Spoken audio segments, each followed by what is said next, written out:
Прыклад герояў першага сезона натхніў многіх гледачоў на глобальныя змены ў жыцці. Прыхільнікі шоу сачылі за ўсімі навінамі, і гэта давала зразумець. Другому сезону адназначна быць. На кастынгу ў красавіку адбіралі толькі самых матываваных і мэтанакіраваных.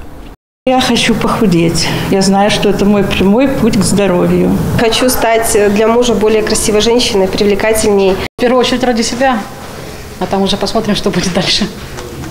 Может, и принц появится.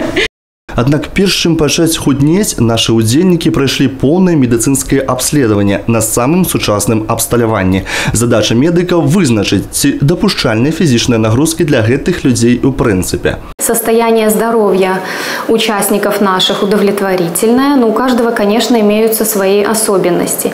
И в зависимости от особенностей в состоянии здоровья мы помогли сориентировать в выборе вида и объема физической нагрузки. Медыцынскі фэйс-кантроль прайшлі не ўсе.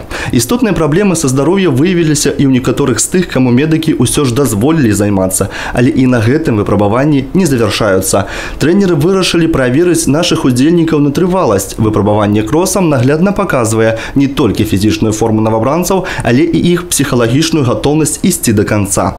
Если честно, думала, будет легче. Чуть не... В конце уже на последних 250, думаю, сейчас как ускорюсь.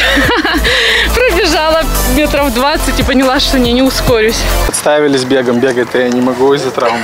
Однозначно могу сказать, что им придется нелегко. Я вполне не исключаю такой вариант, что до конца проекта некоторые из наших участников не дойдут. И, возможно, даже покинут наш проект по собственному желанию. Пасля кросу удзельнікаў падзялілі на дзве каманды. Цяпер яны супернікі.